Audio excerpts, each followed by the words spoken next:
For instance, what is it? The creamy spinach fettuccine. It's kind of hard. Hi guys, it's Circle M. Thanks so much for tuning in. Today we are joined by Mr. Moore from More content needed. He's got a YouTube channel where he posts a couple of videos of some of the fun stuff that he does. I had the pleasure of serving with this guy for a while, doing some cool guy stuff for a little bit, and he's joined me today as a guest speaker to talk a little bit about some of the whys behind patrol bases. We all know more or less how to set it up. If you don't know what a patrol base is or how to set one up, you can always go check YouTube videos. You can read the Ranger Handbook. They're in there. But today, the key phrase that we're looking for is the why. Why are we doing some of the stuff that we do when we set up a patrol base? And so we were talking a little bit today before we did this video and decided to kind of hit on some of the high points of stuff that doesn't necessarily make sense to people unless you've actually done a patrol base. So hopefully we're going to be able to get through that today and talk a little bit about it and our experiences. Patrol bases, I think they're very important. Now, admittedly, when I went through training and all that, I didn't really see the purpose in them. Thought they were an outdated tactic. They have their origin from World War II, and really like that origin solidified it to a solid thing in Vietnam. So I thought, oh, it's outdated. We don't need it. But come to find out after being in them for a while, it is really something that should be driven home more. And I feel like a lot of guys, especially new guys, do not completely understand the purpose of, right? Well, and I think Ukraine's a great example that people are still digging trenches. Like in a modern conflict, you're going to be digging trenches, you're going to be sleeping in the woods. Like taking care of all the priorities of work really is a super important thing. Yeah, 100%. So our first note here is what we're going to do is we're going to go through the questions a little bit. We're talking about like the occupation and security priorities of work, but you'll notice I have the side note here. We're adapting this for civilian use because you as the viewer, you may not have done this in a military setting and you're probably wondering a little bit about this. And some of the stuff obviously that we would do in the military would also not necessarily apply to civilians. Like there's no resupply for civilians. There's no air support. There's no nothing. You're 100% on your own. So definitely, I think that's going to play a factor in some of the stuff that we do. Same thing with comms, right? So you've got comms in your unit right now, but if you were just off on your own, establishing comms with hire, which is definitely one of the priorities of work for someone in the military capacity, is definitely not something I think we're going to hit in the civilian just running around goofing off. Maybe like a little contingency comms, but what's your experience with electronic warfare with the unit you're in right now? Well, our unit, they like to jam our comms. And one thing that I recently discovered is that they can easily triangulate your position when you let out anything. And this is coming from our special keyloaders.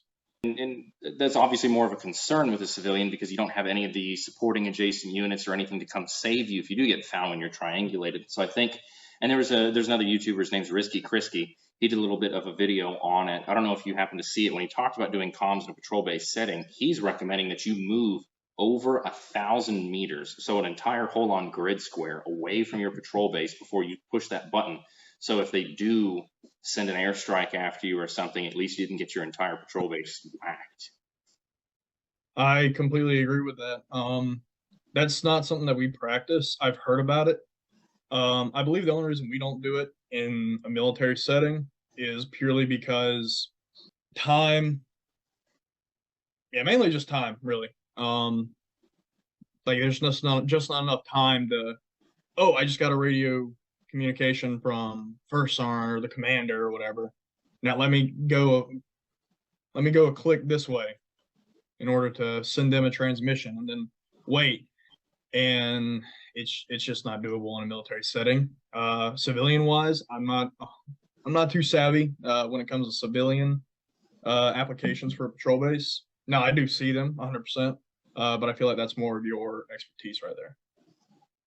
Well, and that the thing that you talked about was the time and the speed and the number of communications that go on in that military setting. Man, I remember the radio would. How often do we have call-ins with the talk? Was it like it was top of the hour and bottom of the hour, I think, right? Do you remember? I don't recall. But it was a lot. If it wasn't every 30 minutes, it was at least on the hour. Like it was a lot of radio calls. Obviously, you would never be doing that in a civilian setting, and you probably, I mean, even I don't think you do call-ins that much at your unit that you're at right now. So just I think it depends. And I know I've heard that some units they do call-ins like once a day. And then for that, the grid square away may be more feasible. But I think as a civilian, you talking to a higher unit is going to be a much lower priority. So moving a grid square away definitely becomes much more reasonable, feasible, and will improve your survivability. You collect your data for the day to do your call-in at the end of the day, whatever it is. You grab your stuff, you move, you do your call-in, and you move back. I think that's probably the setting we're looking at. But yeah, electronic warfare is going to be a huge thing, and then dealing with trash.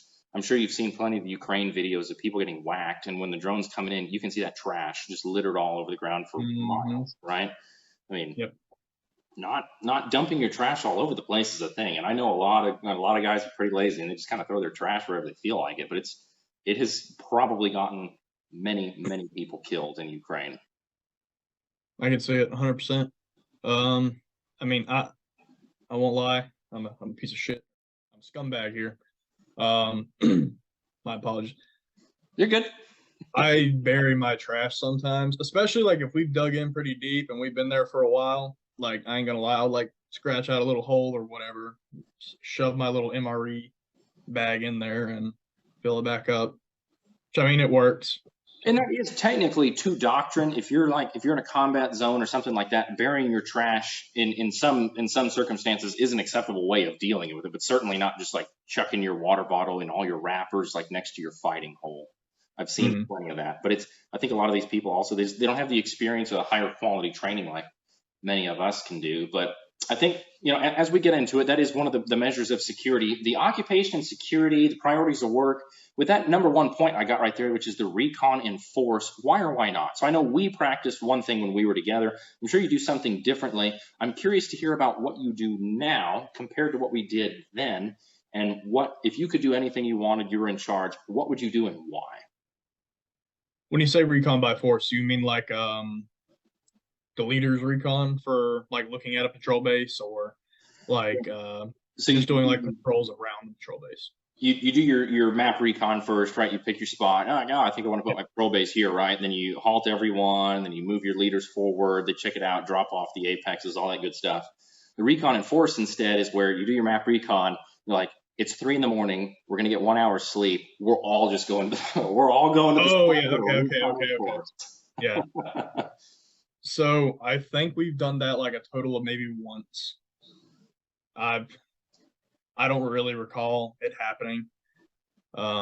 It's definitely happened. Just it's not a big thing because security, recon and force. Yeah, it works, but God forbid there's like a landmine or the enemies in that area. But the thing is, like a lot of the times you're going to set up these patrol bases as a standalone platoon.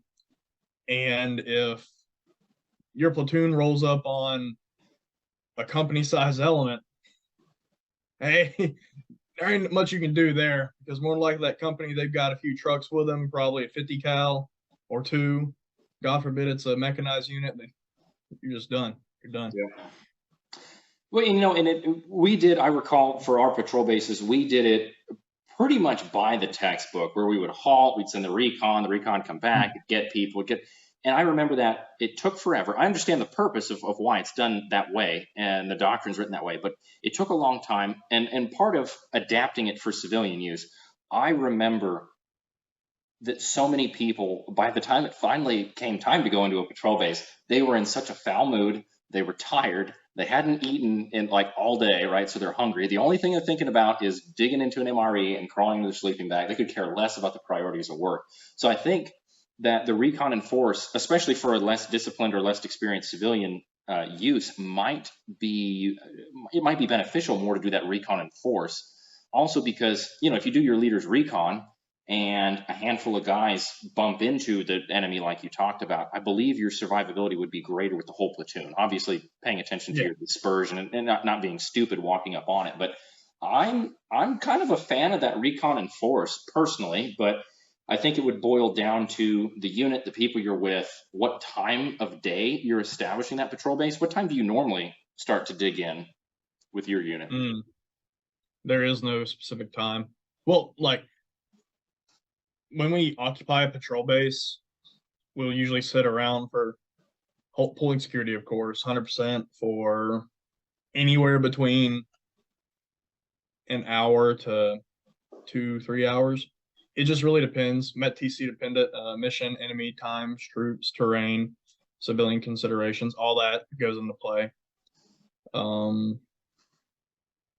Like it's not like a one cut slate right there, you know. Can really depend on a lot of different things. But if you were to say, and I'm thinking more from the perspective of being dark outside, if it's like nighttime, would you say it's 50-50? You establish half of them in the day, half of them in the night? Maybe it's 60-40, 30-70? How's your day-night breakdown? So at night, we tend to hold 33% security. That's if we are not expecting the enemy to roll in through our area. Oh, I meant for your occupation, when you occupy the patrol base. Oh, for occupation, 100%. Are you at night mostly? Are you during the day? Mm-hmm. Yep, 100%. That's just the way we've always done it. So you always have occupied your patrol base at night, never during the day. I don't believe I've ever occupied a. Nope, I take that back. There are a handful of examples where we have during the day. It's just not that common for us. It's mostly a nighttime thing, and that plays into a factor too, civilian use. And I asked that obviously for a pointed reason. The civilian use, most of the people probably aren't going to have night vision, which everyone in your team is running night vision, right? So you got all the cool guy stuff because the government's paying for it. But you know, if maybe you have every fourth guy on your civilian team with night vision, I think that recon and force is looking more and more attractive because it's easier to keep a hold of people, not lose people kind of in the rush of things, because I do know that it can get chaotic. And technically, you know, if we read the doctrine, what would you consider the most complicated task that a platoon could do? Would it be the assault, the raid, breaking contact, occupying patrol base? Which one do you think is the hardest? Personally, I'd say a raid, because there's a lot of different factors that go into it, a lot of moving pieces, depending on the size of the objective, what you're hitting that objective with.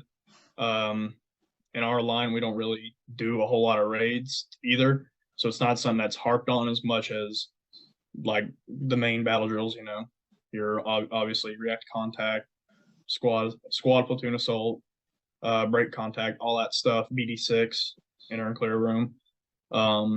All that stuff gets harped on quite a bit because that's what we're more than likely going to do. Raids are not something that we really practice a whole lot. Well, I asked that for a reason, because I would totally agree with you. From a textbook perspective, doing a raid is arguably the hardest, most complicated, most discipline requiring. Your unit's got to be squared away. Your dude's got to be squared away, like everything from a technical standpoint. But from a practical standpoint, I would, and of course, please disagree with me if you think I'm wrong, I would almost say that, especially from a civilian or a lower trained unit perspective, I would think occupying that patrol base would be a little bit harder than a raid from the perspective of, again, people are tired, they want to go to bed, they want to eat. At least with a raid, everyone's got together, you're like, yeah, we're going to go shoot people, right? They're excited to do it.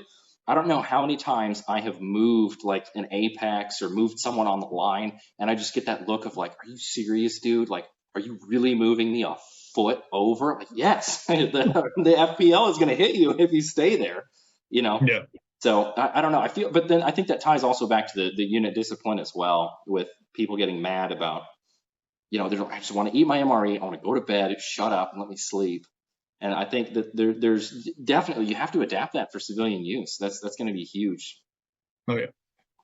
So on that note of security and sketches, I wrote a question up here because this is one that I remember popping up more than once. Do you really think we actually need sector sketches? Like how important are those in your opinion? We do them all the time. But I'm going to be completely honest, unless you are in a higher echelon of leadership, so like PL, platoon, sergeant, and up, there's not much really for the lower guys to know. Unless, now I take that back actually. If you are at one of the apexes, it is definitely a good thing to have. That way, you know who's actually intersecting fire. But in reality, your team leader or whoever hops on your back to point at where you're where you're shooting at, because yeah, they'll give you degrees and all that. But little Joe Schmo over here doesn't have a compass to do like, all right, 33 degrees that way or whatever. So I don't think they are as important as a lot of people think, unless you're in those higher echelons of leadership or at an apex, really. So let me ask a somewhat rhetorical question. I don't know if you recall the little acronym for remembering where you are and are not allowed to put your patrol base. It was like easy, away, provides, near. You remember that one? I do, yeah. So I don't remember exactly what it was. I mean, I just know the general like idea of like do not have it anywhere near high speed avenues of approach, nowhere near water, potable water, anyways. You're supposed to be hidden, essentially. Yeah, be in So, the crappiest spot possible. so if you hide your patrol base correctly, how much of a line of fire, like how much of a field of fire are you actually going to have if you hide it correctly in dense brush? Probably going to have about a solid, maybe a foot. Exactly. So that's kind of why I brought the sector sketch thing up, because if you're in the desert and you're on top of a hill or whatever, you might have a really good line of sight somewhere. But to a degree, and I agree with you, is that at a certain point, like if you are hiding your patrol base correctly, you are in really dense brush, you are very thoroughly camouflaging all of your stuff, and you're trying to remain super hidden.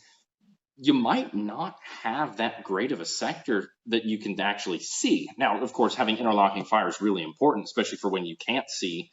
But it's something funny that I thought of, because I remember every single person on the line had to do a sector sketch with a compass and include all of their angles and everything. They had to have the firing stakes all put into the ground and everything. And I remember doing some of that stuff and collecting the sketches and assembling them into like a giant map. I was like, what? At a certain point, like, why? I think it's a little overkill, because we were in some really thick brush sometimes. But it is interesting, and I think on that note of occupying at night, how good is your sector sketch actually going to be if it's midnight, you finally get your patrol base, you dig in, you set up, and you start doing it, even with night vision in dense brush? That sketch might not be super great. Oh, 100%. Hell, I'd dare even say with the nods that we have, they've been used and abused. You can't really see a whole lot out of them, even once you adjust them and all that.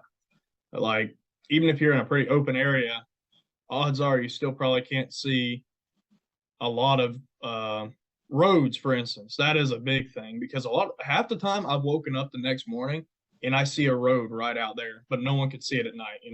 It's like, wow, the enemy could have rolled up on us, walked into the woods, and shellacked us in our sleep. Like, yep, that's a thing. Oh, then the other thing on that sector sketch, obviously I have a bone to pick with sector sketches. You're not really supposed to occupy a patrol base for more than 24 hours, at least according to doctrine.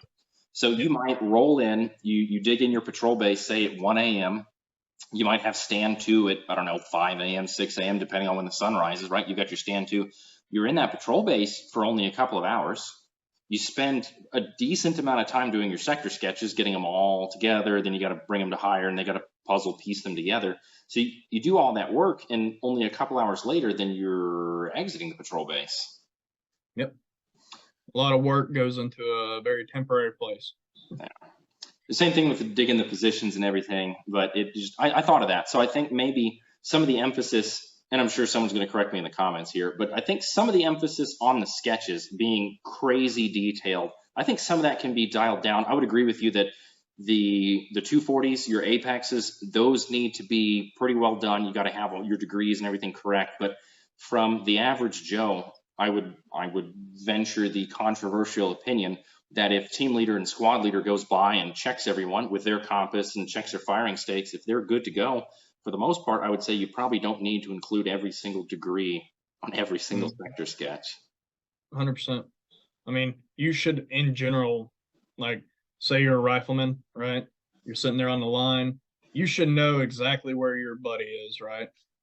You should know exactly where he is, because God forbid you turn to shoot at something that's going through the woods and you end up hitting your buddy, because you didn't realize he was right there, But that should just be a common sense thing. But sadly, common sense isn't all too common. It's very true. What percent security do you normally run at on the average? Do you stick to the 33% or do you do something different? Um, so during the day, if we're not expecting anything, so let me start from the beginning. So we occupy 100% security for however long they feel like it's necessary. Then during like the day, it'll usually drop to 50%. So you can have one guy going to eat or whatever, or digging more than likely, because a lot of our digging is done during the day. Then at night, when it comes to sleeping, I'd say it's probably closer to 33% most of the time. There have been a handful of times where it's been 50%, and sometimes it's just 100% because, oh, we got word that blah, blah, blah is coming down this intersection or whatever, or we got a mission to go run and do. I remember some very, very uncomfortable nights at 100% security, just waiting for something that literally was never happened. Yep. Even those 50% security nights, those are pretty rough. I think that 33 is, of course, if the situation permits for it, 33% security it's good, and I think Doctrine's chosen that for a reason. It's enough people that you're good to go, but you're still giving enough people time to rest. So how do you, in your unit currently, I remember the way we did it was an absolute disaster. We'd have like this weird rotation through the line with we'd try to distribute it so you have a person awake on the lines as well as people awake at the apex, and there's always somebody screwing it up or waking up the wrong person. It just never seemed to work. Do you guys still do that over there, or do you do something different? So usually when we're doing 33%, we have the guns up 100% of the time. And then each team, they will have their saw up, no rifleman, or no rifle. And each team is basically in charge of switching out their dudes throughout the night, so you'll do like an hour shift or whatever. Gun teams is a little special case because usually we only run with 2 guys instead of the 3-man gun team, like you're supposed to, an AG and the gunner. That's all we have. So a lot of the times we just kind of get screwed over on that. But there are a few times where they'll send a Joe from another squad over to plus us up. So it ain't all that bad. I was gonna say I would hate to run the 240 off a 2-man team. I think we got fortunate that when we did it, we had 3-man teams. That worked way better because that would be rough. I do not envy you. But a way that I did hear it done for a guy trying to achieve 33% with his platoon that I thought actually was pretty well done. They did have 3-man gun teams. They would have one person on each of the apexes awake, and then they would have the 2-man buddy team.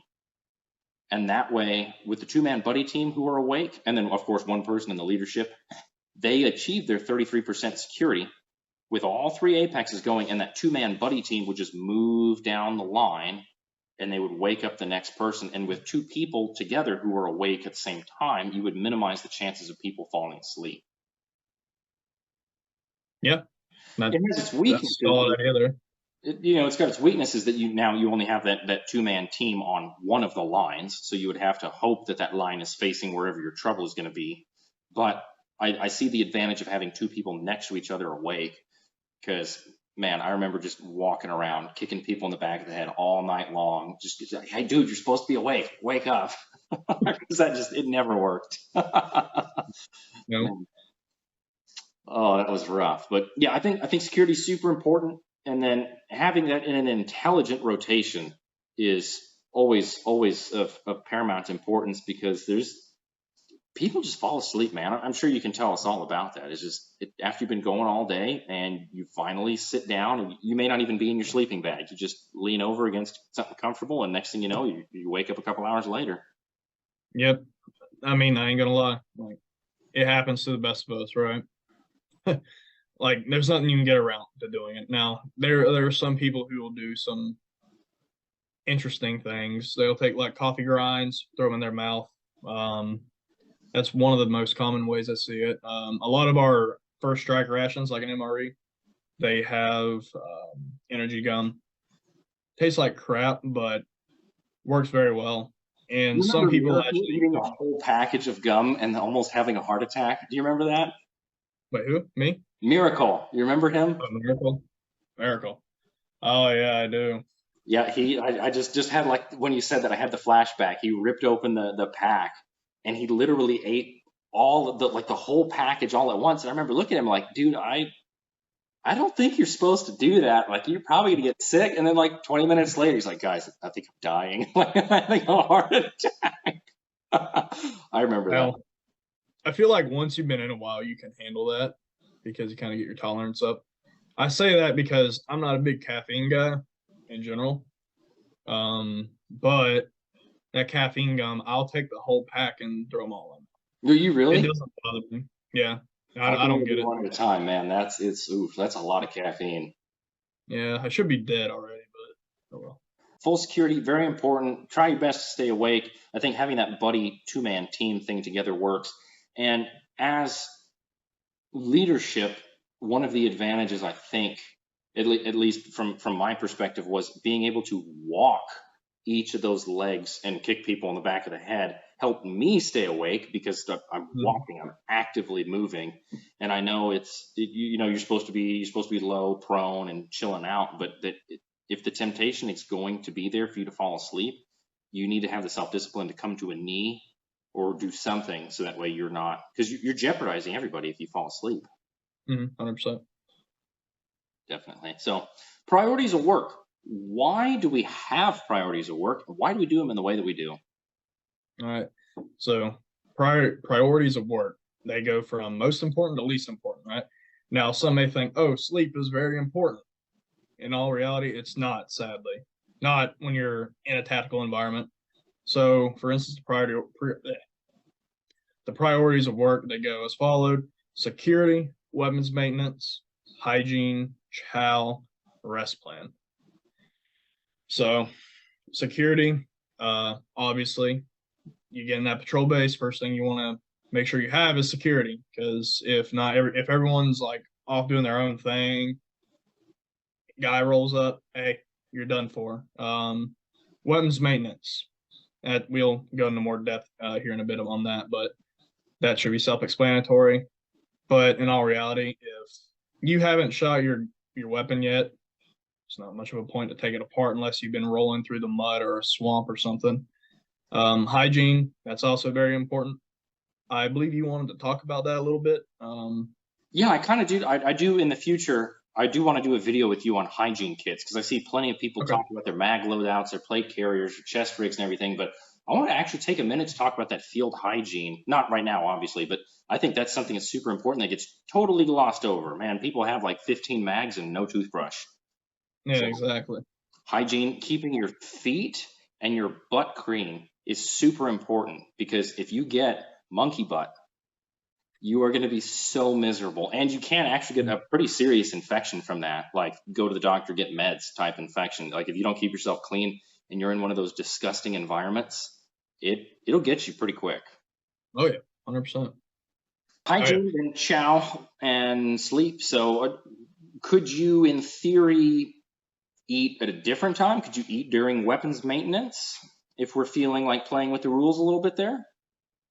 Technically, yes. I dare say you can. I wouldn't say like crack open a full MRE or whatever, but like snack on something, peanut butter, excuse me, nuts, any of the little stuff out of an MRE or whatever meal you have going for you. But don't go and try and eat the whole main meal unless you want to just scarf it all down, I guess. You can do that. But generally, for weapons maintenance, we only have like 30 minutes to an hour, just depending on what's going on and all that. So, yeah. Well, you know, and I've got a really controversial opinion here with weapons maintenance, and that this is obviously more targeted towards the civilian side. As a civilian, you are very likely going to have a way better weapon than the absolute pieces of trash that we were issued. Those guns were so bad. So in my case, like for my rifles, the ones that I shoot my videos, and even the rifles I compete with, my competition rifles, I might clean those once a year, once every 2 or 3 years. Mhm. Like I almost never take them apart and clean them, and my cleaning may be I take the bolt out, I wipe it down, I run a rag around the inside of the upper receiver, I squirt some oil in there, throw it back together, and I'm done. And for the trash weapons that we were issued, they had to be immaculate, like inside and out, totally taken apart. So I think as a civilian, and again, like you're saying, also your firing schedule, if you're not shooting your weapons or maybe only put like 10 rounds through it, I would just leave it together because your weapon is functioning. You're not going to risk losing parts. I don't remember who that one guy's name was who had the brilliant idea of taking his weapon apart. I'm sure you remember it. Took it apart in the middle of the night, in the dark, in the rain, and he lost like the firing pin or something. Do you remember that? I remember that. I don't remember who it was though. I don't remember who it was. I remember that happening and just the absolute sheer panic that unfolded. And we're like, what would possess you? Like, you know better. Hey, you didn't fire your weapon today, so like, why are you even bothering to take it apart? Number two, like, what would possess you? It's in the doctrine. Do not strip that weapon down at night. Like, what? Why? Why? He's like, oh, what did you get clear? I remember that clear as day. Just absolute death smoking that guy got. And he, to my surprise, he found the firing pin eventually. But yeah, I would say the weapons maintenance. Obviously, make sure your weapon's in good functioning condition. But for the most part, unless you went through like you're saying, the really heavy swamp and mud and the weapon's just coated or caked, or you went through like a really intense like firing schedule, you burned off a lot of ammo. For the most part, I would say your weapons maintenance would be go check, make sure all your pieces are tight. You know, you're not going to lose a scope or a pec or whatever it is, and then give it maybe a rack or two, just make sure everything sounds good. You can hear, you know, when something's wrong for the most part in your weapon, and take it easy on the weapons maintenance. You don't need to be doing like gunsmith level clean, like pulling your gas tube out and scrubbing it with a pipe cleaner. Like you don't really need that. The weapons are designed to function, and for the most part, most of the weapons you're going to get as a civilian will be pretty well built. So I wouldn't go super crazy personally on the weapons cleaning. I agree with you there. So let's talk a little bit about the hygiene. I remember, and this was something we talked about a little bit before we actually started the video, that you know, everyone jokes and laughs about the slit trench, but at the same point in time, like I do remember on a couple of occasions, people who, instead of wanting to follow proper procedure, they would just get up from their position, they'd look left, they'd look right, they'd walk off into the trees, they'd go take care of their business out in the woods, and they'd just turn around and they'd walk right back. What's some of the dangers that are associated with that? Well, say your buddy or whoever's close to there, they see you walking back up from taking your little poo or whatever in the middle of the swamp. They're not going to know, oh, that's Jim over there, you know? They're going to think, oh my God, that's an enemy. Bang. And especially if you got like a new guy who's a little jumpy and all that. Like Straight in the dark? Yeah, exactly. You're just asking for pain there, you know? I think that's probably the biggest one, because I understand people's desire for privacy and you know, to kind of have the peace and quiet to go take care of your business all by yourself. But like when you get up off the line and you just walk off into the trees, maybe your battle buddy knows, you're like, hey bro, I'm gonna go hit the trees. You're like, okay, cool. Well, what about that dude over, you know, maybe down at the Apex, sitting on the 240, ready to get his CIB, and he was looking away when you walked off, and he looks right back up just in time to see you coming back through the trees in the dark, and he's ready to ride the lightning, just empties half a belt into you. Like you told your battle buddy, but you didn't tell everyone, which is why I think that it's super important to follow doctrine for when they tell you you have one entry and one exit point from the patrol base, which is controlled, that people aren't just randomly wandering off. And that, I think that ties also into the compromise plan. If you're off in the trees, like with your pants around your ankles, and the patrol base gets attacked and they're going to get overrun, and they call their black and gold plan and everyone just like splits, they have no accountability for you. Or maybe it's a more organized movement, right, where people just kind of get up and they run off. Like, you could be left behind. So I think it's super important that once that patrol base is established, like, I know it's not the most fascinating idea in the world, but you got to use the slit trench. You got to stay in the confines of that patrol base. It's there for your own good. I agree. Yeah. Slit trenches they're beautiful. I can't believe I heard you say the words slit trenches are beautiful. That's just, yes, they are. So repulsive. It is repulsive, but in all actuality, they're definitely beautiful. Yeah. It's one of those unfortunate necessities, and I think that is, you know, for someone who has not lived in an austere environment like that, you lose so much privacy. And the way you live is just totally different, you know. And until you've been there, until you've done some of that, it's really hard to describe that to somebody. But like, yeah, it's totally normal. Just moon the entire patrol base, go use the slit trench, and hopefully you don't have anyone clapping for you by the time you're done. Yeah. I always find it weird though because I don't know the exact doctrinal standard for like where a slit trench should be in a patrol base. Generally in the middle, I'd presume, but it's always like right next to the Tower of Power. You beat me to it. I was going to say it's right next to leadership. So, Hey, hey. oh man, I mean, where else are you going to put it? You got to put it in the middle so it's equally accessible or for everyone, but at the same time, you know, I don't know. You got to even the world out, I guess, a little bit. Oh yeah.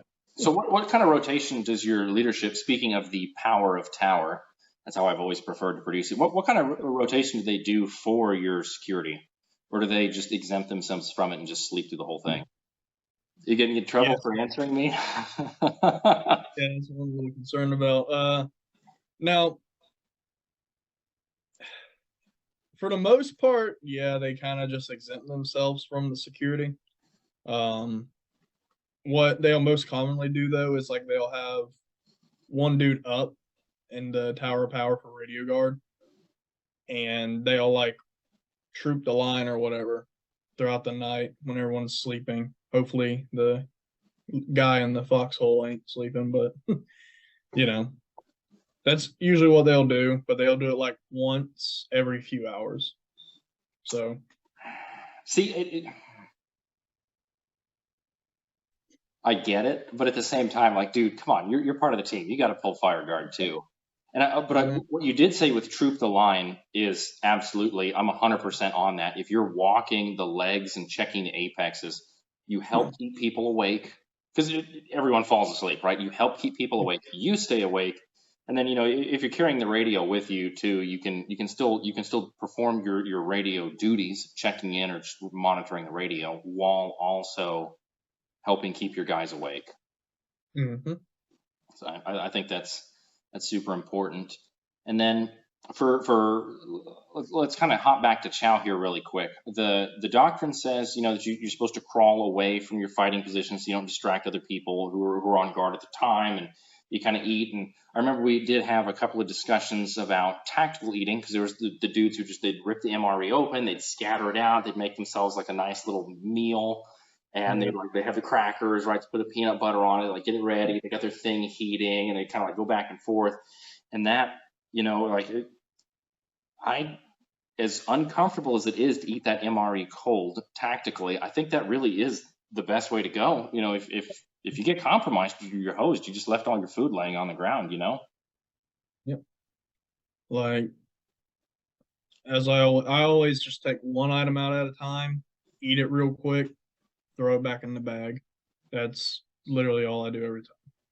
Like, there's no point in taking it out, heating it up. Like, don't get me wrong. For instance, what is it? The creamy spinach fettuccine. It's kind of hard. It's kind of hard to palate whenever it's cold. I actually don't mind it when it's warm, but when it's cold, I don't know. But I don't want it hot or cold. That one's the only one that like, I hate that one. Yeah, that's another video idea. We can talk about MREs.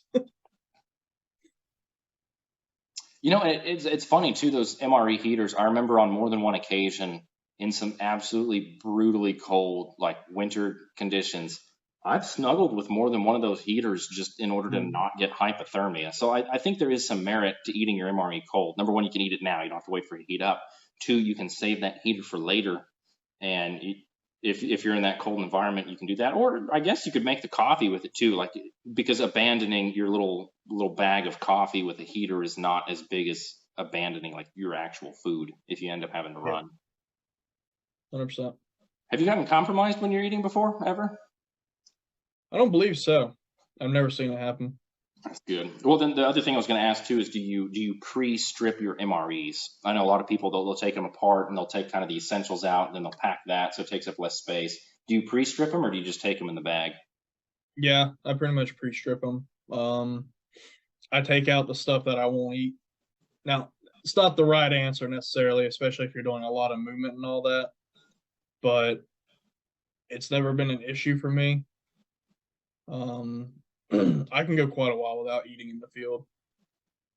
So generally, I'll take out like these little things here and there that I don't eat, I won't touch, give them to someone who wants them. They can carry the weight. I'm not. Um, then maybe take a few little snacks out, throw them in my cargo pockets. Say we're on a movement, I can take a little peanut butter packet out. It's nice and warm because it's been right up against my leg for the past 6 hours of moving. Eat that real quick. Good to go. Well, it's funny now too. I was just thinking back to myself talking about how much I dislike that spinach, and you're talking about the parts of the meal you don't eat. But then I recall when you and I were together on some of those lengthy starvation episodes we were on, where when if you got an MRE, when you got it, you would eat every single item. Like I remember like peeling open the peanut butter to lick the foil to try to get every last bit of it off because you're so like nutrient and calorie starved. I'm sure they're treating you a lot better where you're at now, but I do remember some of that. So I think some of that also is going to play into the when you're hungry, you're going to eat even that spinach meal. You're going to eat it. Oh yeah, 100%. There ain't no being a picky eater out there, especially when you're like 4 or 5 days in. All you've been eating are MREs, and you finally get a resupply after not having a resupply for the past few days. So you've been scrounging up what you have and all that. Sorry, you kind of cut out there for a second. You're saying you scrounging up all of the. Yeah, scrounging up like anything that you can find at that point. I even remember a kid eating beauty berries. He wasn't in our platoon. He was somewhere else. I remember because I was eating the beauty berries. They're edible berries for those of you who are watching who don't know that. So they're like these bright purple berries. So they look poisonous, right? And they grew wild. And I remember like scooping off a little handful, like sneak, and I'd eat. And he got caught eating the berries. It's like, why are you eating those berries? Like, well, I saw that guy over there eating them, so they must be okay. And I remember they pulled him out, sent him to the hospital to get a stomach pump because he didn't know what it was. None of them knew what it was. So they just assumed he ate. They look poisonous too. They're bright purple, and he'd eaten Yeah. them. And I remember him getting a stomach pump. That was pretty funny. Were Mhm. you around for that? Do you remember that? I don't recall it. No. That I remember that. That was that poor guy. So yeah, I do recall eating some of the wildlife and vegetation in the field from not having sufficient food. But yeah, that guy getting a stomach pump, that had to be such a miserable experience. Oh yeah. Oh yeah. But number 4 here on my day night occupy and stand to, we kind of hit that more in the beginning of the video, that where you can a handful of times you have occupied the patrol base during the day when it's light outside, but most of the occupations are at night, and that seems to be pretty consistent with my experience too. Is that it was an unusual event to occupy during the day. Maybe there's a very special reason for doing that, but for the most part, you're occupying at night so you can have a place to sleep, you can have a place to eat, and hopefully you're not compromised while you're there. And then the first thing in the morning, you're going to do your stand 2, you're going to pack up and you're going to move out. Tell me about your stand 2 procedures. Like, how does that work for you guys? What are you doing? Thing too. Pretty much everyone gets up at a designated time, usually like right before the sun starts to rise. That's when we prefer to do it. I don't know if you recall the whole reason why we do that, like based in tradition or whatever. From like, oh, the Indians they would attack soldiers like right before the sun was starting to rise a lot, just so like people are drowsy, they're barely awake, and they you can't really see as well. So, but Indians they've been up for a while now. Well, I recall reading a book not too long ago about some people in Afghanistan, I think it was, where the Taliban, when they overran their position, I'm probably going to remember the title of that book later. One of the guys in it won the Medal of Honor. I'm at a total loss for what it was, but the Taliban did their attack pretty much at daybreak. Like they had watched that outpost long enough to kind of learn their routines, and by attacking at daybreak, they have all day long because they don't have night vision, right? So they have all the daylight hours to successfully conduct that attack and overrun it. Where you, as the technologically capable force, you don't have the same advantage of having night vision by them attacking you at night. So I think that stand to is important, but it's interesting to me. You said you stand to right before dawn. Is that like 5 minutes, 10 minutes, 20, 30, an hour? Like how soon are you doing it? Whenever they tell us. There's not really a set procedure. It's just like, hey, sun's about to rise, start getting the men up. Because you think about it, most people didn't get a whole lot of sleep. Maybe the tower power did. But people are going to be groggy. They're not going to really want to get up. You're going to have that one Joe who's in his bag until it's daybreak already. So the earlier you start, I'd say the better. Like, yeah, it sucks waking up early, but you got to do it. You got to do it. I seem to recall reading something, and of course, I'm getting my doctrine mixed up with like all my aftermarket practices and everything, but I seem to recall that it was 30 minutes before the expected sunrise. And that 30 minutes was you can get everyone up, you can get everyone on their guns, you get them in their position, you get them ready. And the purpose of that stand too is you are expecting we will be attacked at daybreak. That is the whole purpose. So you need to have your kit on, you need to have your helmet, your rifle, whatever it is. Like you are ready for an attack. Now, is the attack going to come? Maybe, maybe not. How good were you at hiding the patrol base? But that is the purpose of the stand too, that you are up and you are ready to rock and roll. And 30 minutes, I think I'm sure I'm mixing all of my different doctrines up here, but from my personal experience and applying it to civilians, I would hazard a guess that 30 minutes before sunrise is probably reasonable. Obviously, METCC dependent, right? Adjust whatever you're doing based on what you need. But I don't know. How do you feel about 30 minutes? You think that's pretty good? It's good enough? I'd say that's pretty good. It gives you about 10 minutes to finally get out of the bag. Another 10 minutes to throw on your boots because no one's going to want to throw them on, especially if it's cold. You don't want to get out of the bag. Oh, yeah. But yeah, 30 minutes is a pretty good standard, I'd say. That actually, what you just said about putting your boots on, that raises me to point number 6. I'm having a little bit of trouble fitting it all on the screen here and talk at the same time, but I wrote, do you sleep in kit and your sleep system setup? Because I'm sure everyone has their unit SOP, right? Their personal opinion and so on. So tell me a little about what your SOP is. What does your unit do and why? And then what would you do if you could do anything? So we don't have an SOP. Now, if we do, I have never heard about it. But generally what I'll do is during the summer months, I'll probably, or like when it's just a little cold, but not cold enough to where, you need to worry about, freezing to death or whatever, I'll just pull out the whoopee, I'll pull out the whoopee. I'll keep my OCPs on, all that stuff. I won't keep my kit on. No, can't do that. I mean, you can. I've never seen anyone do it, personally. That's how I slept every night. I was so worried about getting blown out and just absolutely just wrecked that and some of that probably was leftover like drill sergeant trauma, right? Like you will sleep in your kit, but I would literally remember, not to cut you off either. I remember sleeping in kit, like with my rifle, with my arm like wrapped through the sling so no one could steal it, with my boots on. I would unlace them like so that they're a little bit loose, like so your foot can breathe a little bit. But all I'd have to do in the morning is just, if we got busted, I could just reach down and just zip those cords up.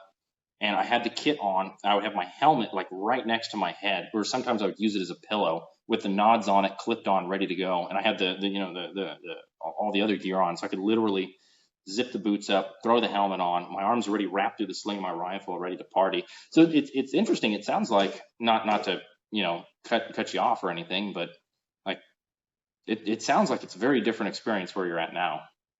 Oh yeah, I mean, now don't get me wrong. Let's say we were in a real environment where we are expecting contact. I'd probably sleep in my kit. A lot of people probably wouldn't, but it's never been something where they're like, "Hey, you will wear your kit while sleeping." It's more or less like, "Hey, get to your level of comfort that you feel that's reasonable."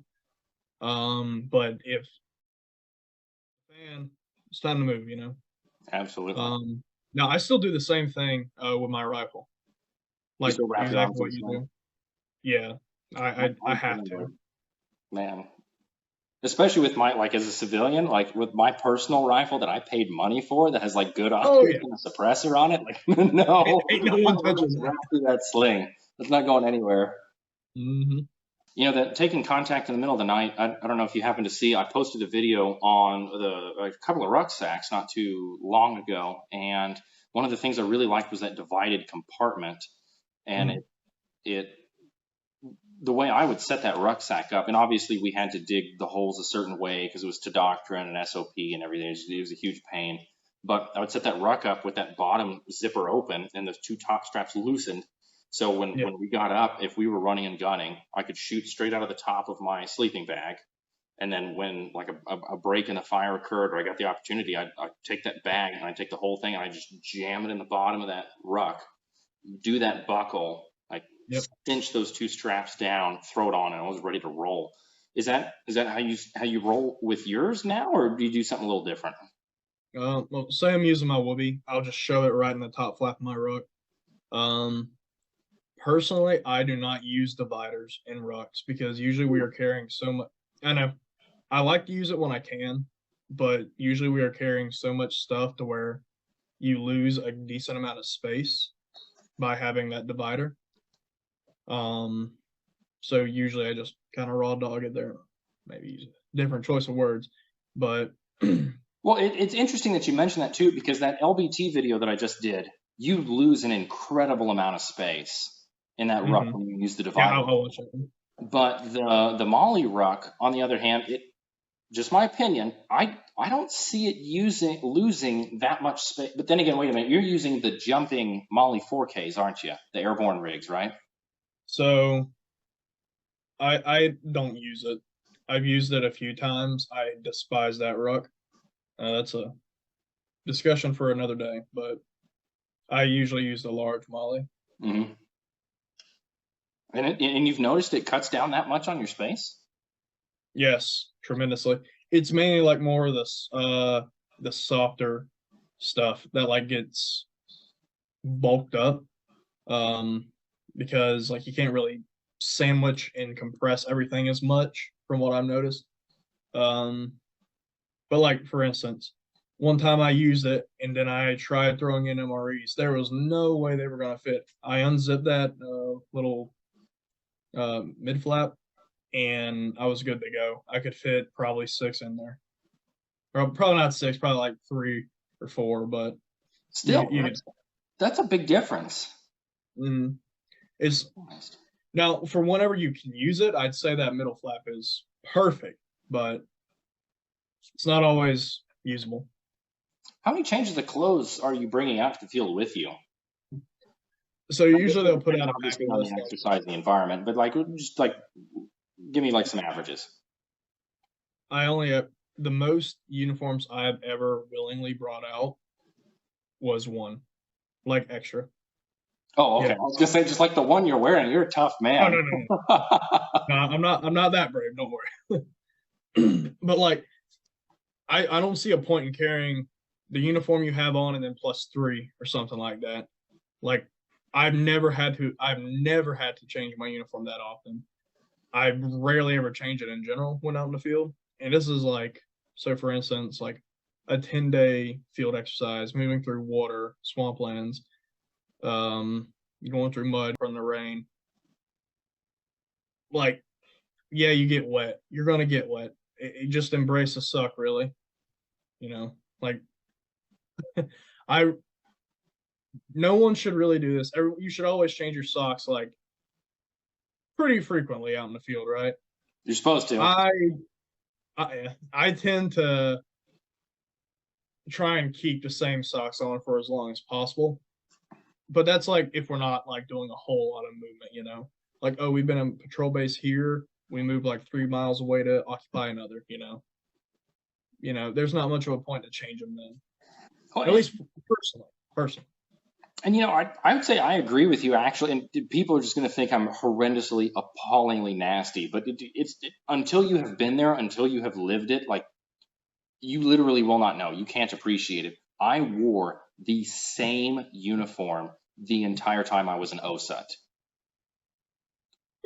I wore the exact, because again, we're only getting 4. I'm going to go to selection in a little bit, right? And so I have to make these things last because they're going to get destroyed by the time I get to selection. So I literally wore the same uniform all of OSUT. Every time I went to the field, just wore the same uniform. And just like you with the socks, and that just for an example, right? I will wear the same uniform as long as humanly possible, unless it gets absolutely just beyond foul. That I'm going to keep that same uniform on because, like you're saying, if it's raining all over you, then you switch to your dry uniform, you're back to getting rained on, Yeah. and I know people say, well, you have wet weather gear stuff. Like, listen, sometimes it's literally not practical for you to stop, pull it out, and put it on.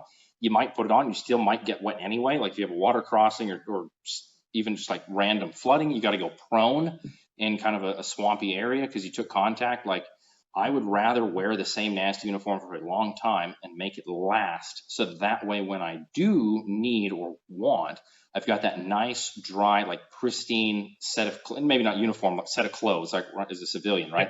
I've got that pristine set of clothes just ready to go. And it is such a nice feeling after you conduct hygiene, you like wipe yourself down with a rag and you put on those clean clothes. It is just, mwah, it's such a good feeling. Mhm. Oh, But there's people who like, they have to shower every single day and they will just lose their mind if they don't. Like, bro, you got to get ready for the apocalypse, man. It's going to be a wild ride exactly. when you get there. Absolutely. Now, on the sock note, though, yes, we should be and underwear. When I was doing army stuff, I actually did not wear underwear.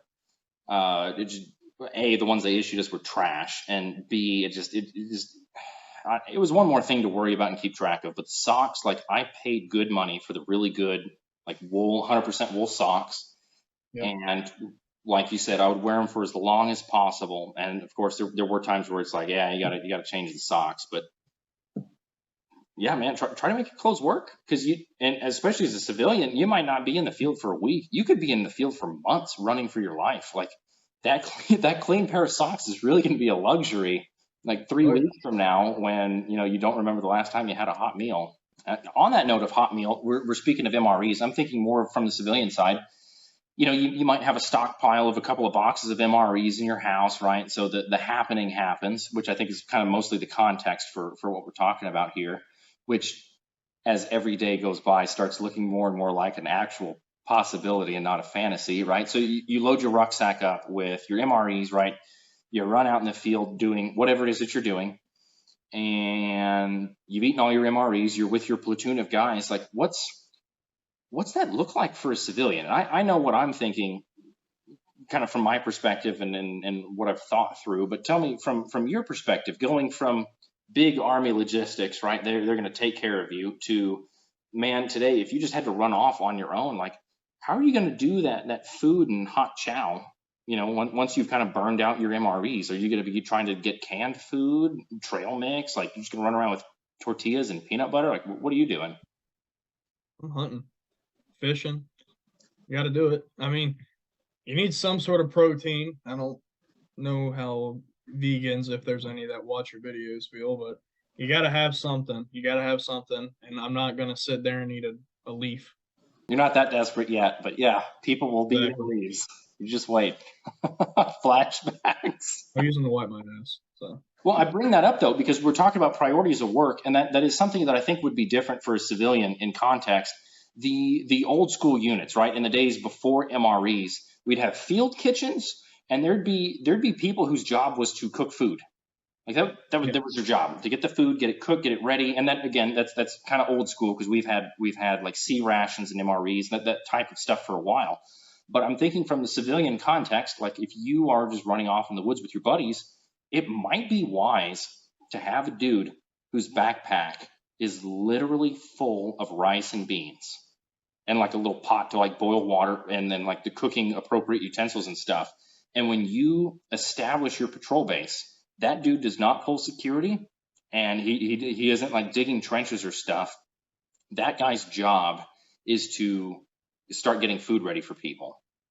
And it may not be the most glamorous of job, but if you think about it, like if you don't have the army supporting you with MREs and all the other logistics going, like I think that it would be really wise for a civilian to have a person on the team whose job is to prepare the food, carry the food, and he'd have like he'd still have a weapon like to defend himself, but he's not supposed to engage in combat. His job is taking care of food, and maybe that can stem over into the hygiene, right? Taking care of like the slit trench and other like miscellaneous tasks like that. But man, I really think that having a civilian team where one person's job is to carry the food and cook it, I don't think that value could be understated, really. Yeah, you bring up a very good point. Something I never even thought about. Like, yeah, that's a great way for probably a good couple weeks of sustainability right there. Right. Like, Well, yeah, you know, if you run down to like Walmart or wherever, or Costco, and you get yourself a bunch of those dried rice and dried beans, you get a 50-pound bag of rice, 50-pound bag of beans, and you eat roughly, let's say, a pound of each a day. Like that, you could feed an entire platoon. Let's say you got like 60 people. We're kind of really rounding the numbers here, but if you got a 50-pound bag of rice, 50-pound bag of beans, you pack both of them in the rucksack. That dude's carrying 100 pounds, so he knows what it's like to be the 240 gunner, right? And he cooks all that food up. He can feed that entire platoon for a day, essentially. If you eat 1 pound rice, 1 pound beans, 60 people, 50-pound bag of rice, 50-pound bag of beans. Like, yeah, that is, it sounds like a lot of food, and that's a lot of weight to carry. But that's like one day of eating for a platoon. yeah. Like, that's pretty ridiculous. So I would say, That's and this, I'm just kind of making this up as I go along, thinking about this because this is a really important topic. Like, the cook carries a whole bunch of rice, a whole bunch of beans. He carries his like cooking appropriate utensils, and then in addition to MREs, you have some rice and beans in your rucksack because it's relatively compact and it's not the most flavorful of meals. Maybe you have like a little bottle of multivitamins in there to kind of keep your vitamins and nutrients up. But I think if you did that, you could extend that field time. So maybe you have like a week of MREs, right? And then you have maybe another week of your rice and beans, and you try to drag it out and make it last. That being the cook in the platoon might end up being like a job that's what you do. yeah. Very good points. Very good points. Yeah. And I don't think a lot of people think about it, right? They've got they got the fanciest plate carriers with like the highest level plates they can get. They're like UHMWPE. They're like neutrally buoyant. They act like a life jacket when you jump in the water. And they haven't thought about where they're going to get their food from if they're in the field for, a week or two. Like, you got to think about where your food's coming from. Mm-hmm. And on that note too, I don't know if you happen to see that video I also posted about drones. I think that having a dedicated shotgun guy, maybe not necessarily at the squad level where every squad has a shotgun guy, but at the minimum having at least one dude in the platoon that has a shotgun whose job is to look for and shoot down or some sort of drone countermeasure. I don't know. So tell me a little bit about like your electronic countermeasures. Have you guys considered doing shotguns? Like, what's your drone plan? For drones, we have this thing called a drone buster. It usually gets issued out through, I think, either battalion or brigade. I'm not too sure. I've never had to carry it. I don't know exactly what it does. I think it releases like some sort of EMP pulse or EMP and basically disables the drone. Shotgun wise, usually we have the team leaders. Like every team leader will carry one. Really? But it's usually like the sawed off breaching gun. stockless one. Yeah. Makes sense. Did you happen to see that? I mean, it's a shameless self plug, but did you happen to see that video?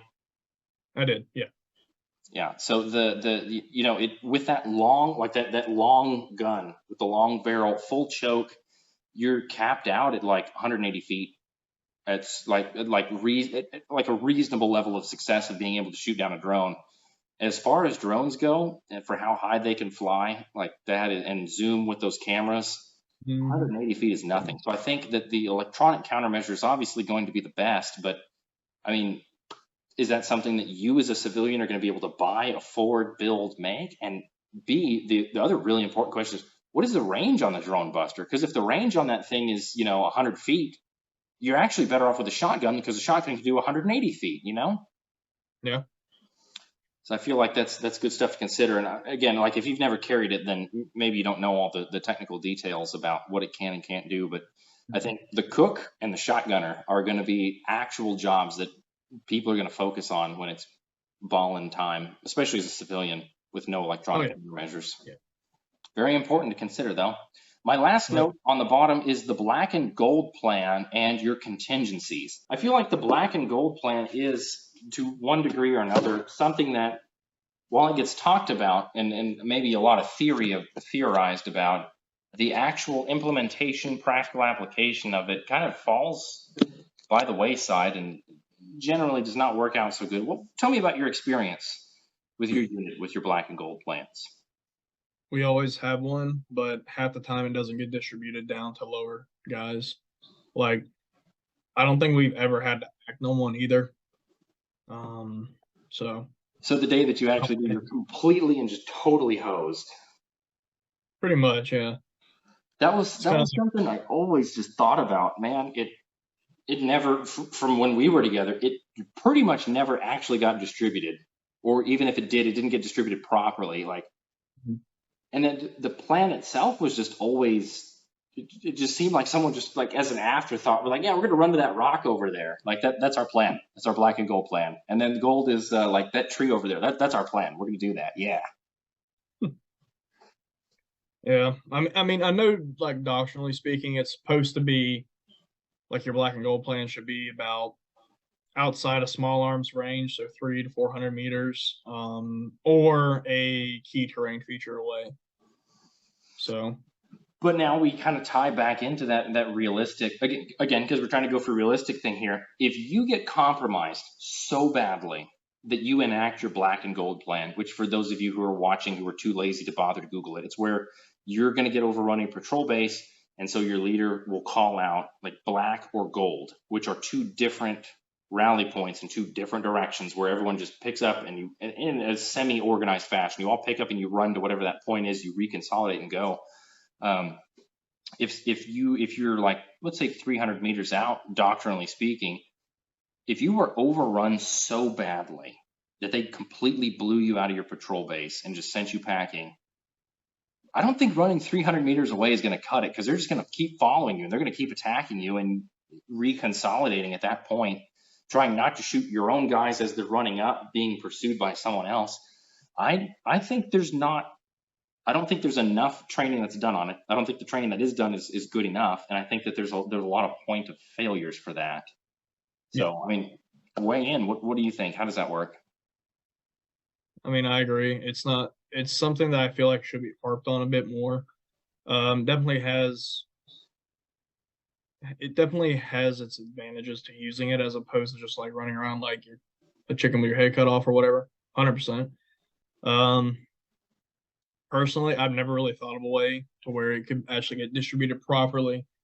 And another thing has to do with a lot of your lower level guys, like mm, say they get separated, right?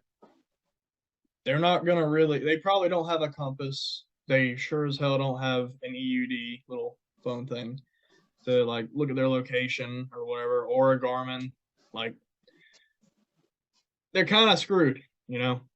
Do they at least have paper maps? Like, are you guys handing out paper maps? Nope. Key leaders only for the most part. Is there like a unit reason for doing that, or is it just like laziness? Probably laziness. I hope I'm not getting you into trouble here, but you know that's something, especially as a civilian, right? As a civilian, there's no excuse for cutting corners, especially because there's no one coming to save you. You're 100% on your own. I'm thinking that, man, everyone should have a map. Now, obviously, if you get as a civilian compromised and they seize your map, whoever your particular enemy is, like Chinese or Russians or whatever, right? You shouldn't have literally every single note of every secret detail written down on your map, right? You should be very discreet in marking it, if you mark it at all, for that sensitive information. But man, I would really, really strongly prefer to have every single person with a map, every single person with a compass. And you can get some really cheap compasses off of Amazon. They may not glow in the dark or do the fancy night vision stuff, but you can, at the absolute worst, you can throw a poncho over your head, pull out your map, turn on your red lens, get your compass with it, and you can look and you can do maybe some terrain association. You can at least get a rough idea of where you are, so you're not just wandering blind in the trees, you know? Yeah, 100%. That's just kind of my 2 cents. But what I would, personal opinion, right? What I would do for black and gold plant, and I'm curious to hear your opinion on that too, is I'd probably, depending of course on how the patrol base is set up and how you occupied it and got to your position and so on, I would almost say that you just use a pre-existing rally point, or maybe like the ORP that you halted in before you occupy the patrol base. Just say, hey, that's our black plan, and our gold plan is that other rally point that we happen to pass, like way back there, that creek or stream or hill or whatever it is. Because, and you know, and if you make it the unit SOP that, hey, our last ORP is our black plan, or however you choose to distribute, everyone will know, hey, that last rally point we passed, if we get totally hosed and compromised, if I go there, I will be able to find people and we're going to be okay. That's a solid idea. Yeah. So what would you do? If perfect world, you could do anything you wanted. Perfect world. I'd say at least get somewhere that's like a click away, minimum. But more than likely, you're not gonna want to run a click with your kit, your ruck, your weapon, like through the dense vegetation, swamps, or whatever's in the way, you know. So that's a perfect world, though. If you Well, it's interesting that you pick a click away, you know, a full-on grid square like that. That's a lot of distance, but I feel like you chose that for a reason. Yeah. So the reason why I chose a click is just because more than likely the enemy, if they're on foot, they probably won't follow you that far. They'll probably be like, oh, you know what? They're probably running back to a larger unit. You know, we probably don't have the capability to take on that larger unit. So we're going to fall back and regroup and all that, you know.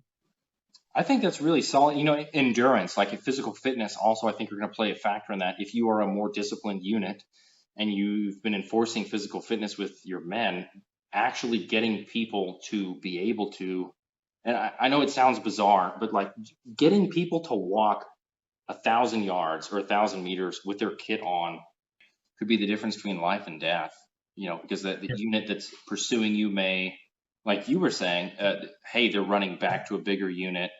They've got something going on, like maybe we're running into an ambush, and I think all of that is really, that having your guys physically fit, disciplined. You know, hey, when it's time to go, like get ready. You're going to be running a grid square to our last rally point. I don't really have anything else to add on that.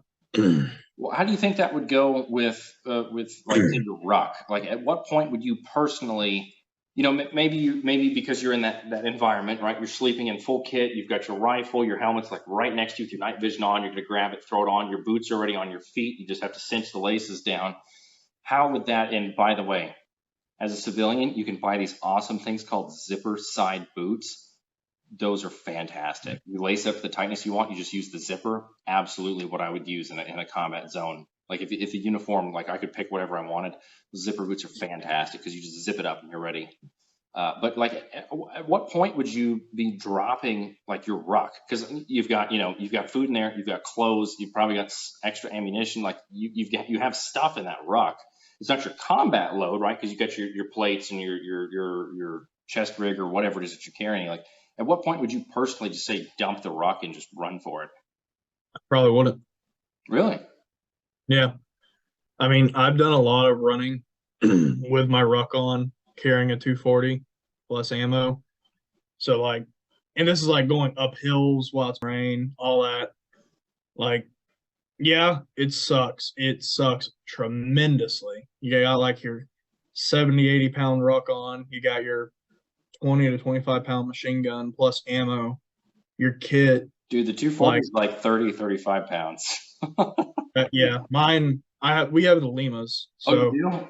Oh, okay. Yeah, with all the optics, well, with the optic, the pack, and all that, it comes out to like 25.3 pounds or something like that. I'm not gonna lie, that sounds so nice. Because I remember the 240 as the full big boy with like the The pintle brother. attached so you could drop it in the tripod. That sucker was like 35 pounds. That thing sucked. I mean, it was a great weapon. I loved it, but man, if you got the Limas, you're a lucky boy. Oh yeah, 100%. But Very nice to carry it around. you would just run with your ruck, and I think you said like 70, 80 pounds. Is that pretty much your average ruck weight? Yeah. And that's for like your at like if you're not carrying anything like extra, like a radio. Now for instance, our AGs, the most I've ever seen their rucks come out to was 115, 120 pounds. And Not you got to service, be able to carry it. What's up? not service related. Oh yeah, not service related at all. No, no. But like you've got to be able to carry it. It sucks so much carrying so much weight, but you got to be able to do it. No ifs, ands, or buts about it. If you can't carry it, you're a detriment to the team. You're a detriment to yourself. You're going to die. I think that ties Maybe. really heavily into physical fitness. Like you as an Mhm. individual, right? Civilian, military, or otherwise, like pull it together. You need to exercise. You need to be in shape. I get like if you have a disability or something that's preventing you from doing it, but like if you are a liability to your team, like your host. So if you do burn your ruck and it's got I don't know like 1,000 rounds of 7.62 linked in there, and you finally run back to your gold plan. I know I kind of cut you off here, but like, and the 240 gunner's looking for his ammo. And you're like, oh yeah, it's like way back there. I dropped it when I dropped the ruck. Like you've just Mhm. hosed everybody down. Exactly.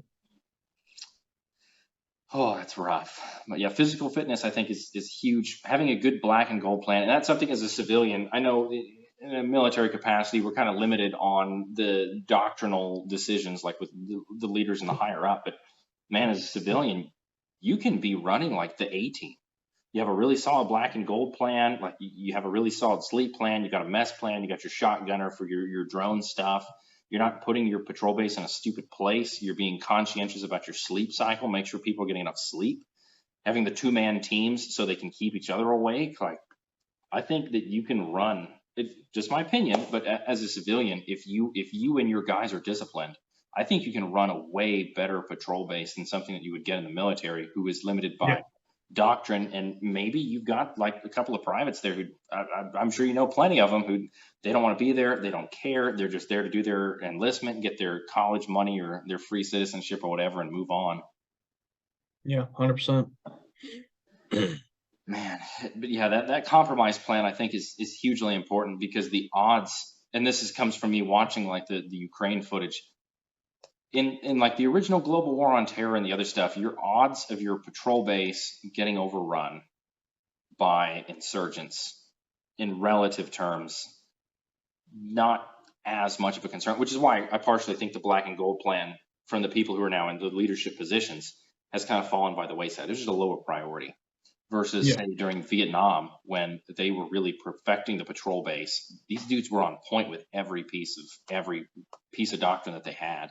And now I think if you're a soldier in Ukraine and you're going to be fighting Russia, and they're on point. Like they've got the equipment, they got the men, they got the training, they have resources and supplies to burn. I think these more niche pieces of the patrol base, like the black and gold plan, are really going to come back in keeping you alive because your odds of being compromised and overrun when you are fighting a pure force go way up because they have the artillery, the airstrikes, the drones, they have everything to call in on you to weaken your position. And then they have enough infantry to send in to just literally just overrun you. Like you just run that 240 on cyclic and it's still not enough. Hmm.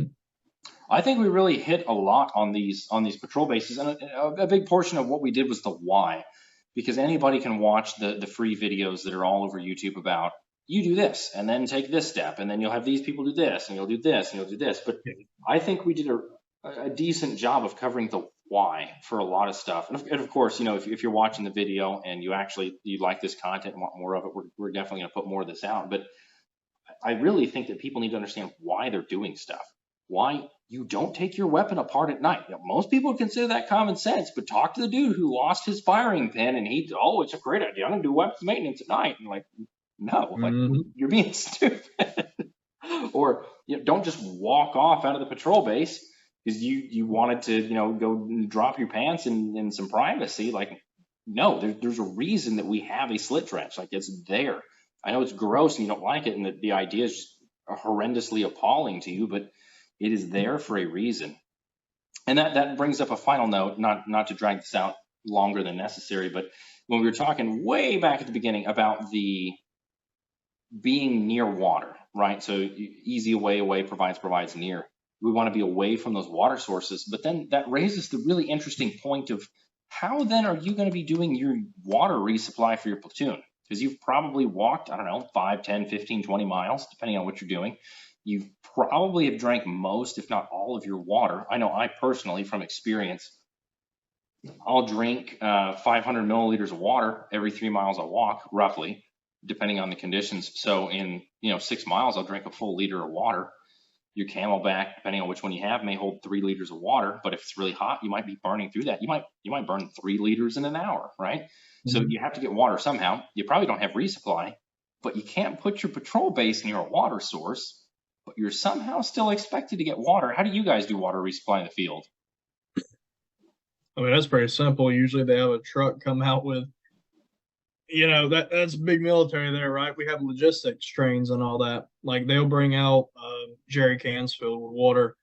More often than not, though, it'll be our company supply train. So before we go out somewhere, we'll load our LMTV with a lot of the necessary supplies, stuff for EA Dev, water, food, all that good stuff. Extra equipment because stuff always breaks. But for instance, that is a military supply train. You're not going to have that on the civilian side unless you're like filthy rich. Um, Well, then the thought occurs too about what you just said about filling like the LMTV with water or the company supply train. Is that company supply train like coming up to your patrol base to drop that water off? no. Okay. So usually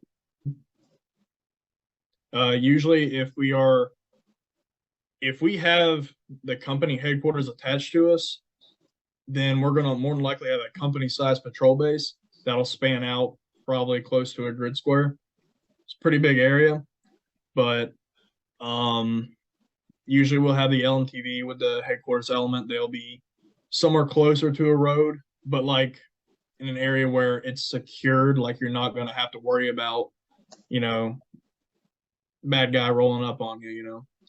And what we'll do is we'll send out like a fire team at a time to go grab like 3 jerry cans and like 6, 8 boxes of MERS.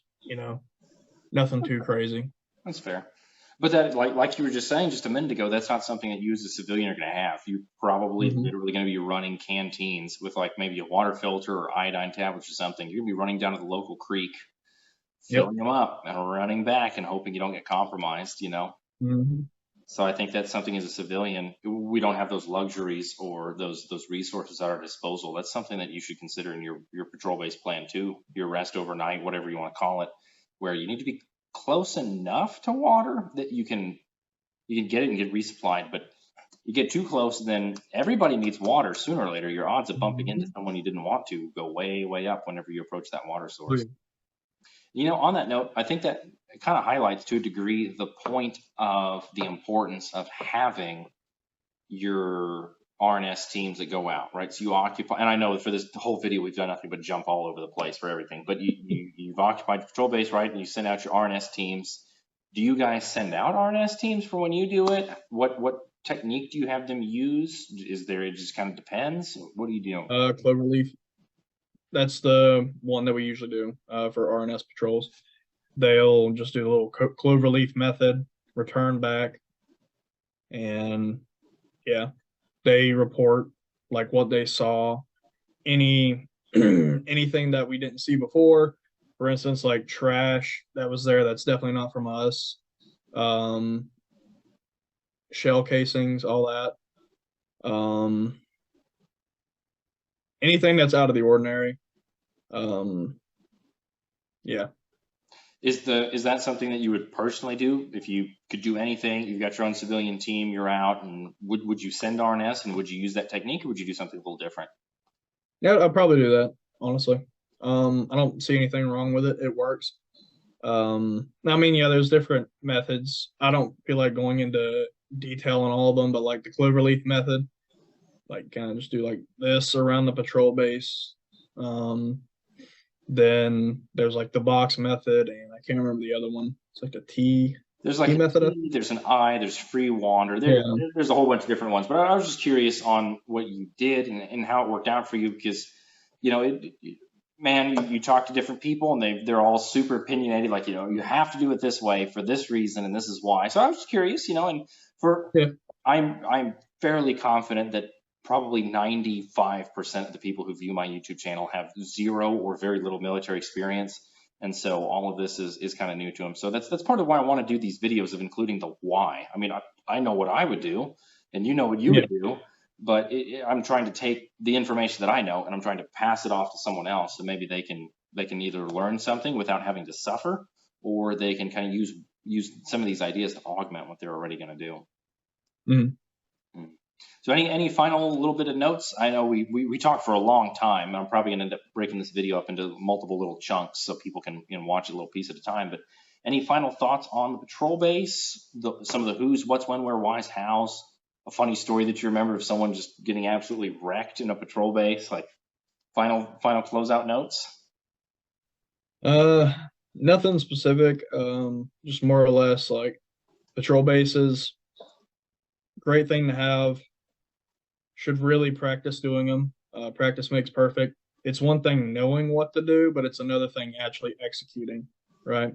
So I'd say always get out there with your buddies, your team, your squad, platoon, company, even get some of that good old training in. And yeah. Well, I think, you know, on that note about getting out and doing it with your friends, it's one thing to do it on a Saturday when it's 65 degrees outside. You've all been sleeping for 8 hours. You've all been eating 3 meals a day, and you get out and you kind of step it off in your yard versus you have not slept for more than a couple of hours per night for like a week. You've been walking everywhere you wanted to go, Mm-hmm. and you've eaten maybe one meal a day. The weather is either just so disgustingly hot that you can't sleep at night, or it's so freezing cold that your like trash issued sleep system isn't going to keep you warm. Then go out and try to establish a patrol base, and you'll see kind of why I was talking previously in the video about, man, getting tired and hungry, like unmotivated people into actual decent lines, digging in properly, forming apex is like, I think, in my personal opinion, I think that's harder than a raid, but you won't know until you actually go out and try it for yourself. So get a couple of your friends together and actually try to jump through the hoops of, I know you kind of need a lot of people in order to make a proper patrol base, but I would suggest get some of your friends out and actually go try it. Like go out in the dark when you can't see, beat some brush and set up in a swamp and see how miserable it actually is, you know? Mm-hmm. Yep. So I think that wraps it up for us. I really appreciate you being a guest speaker here. I really would hope that we would get to do some more of this because there is plenty of stuff that we have to talk about, and we'll kind of take it out and see, and maybe we'll get some more guest speakers and get some more opinions on it. I'm sure what we've said is we've had some pretty hot takes that are pretty controversial, but I think that's what I'm all for. You know, I want everyone's opinion so we can all work together to formulate what ends up being the best. So thank you guys Yep. again so much for tuning in, and I hope to see you next time.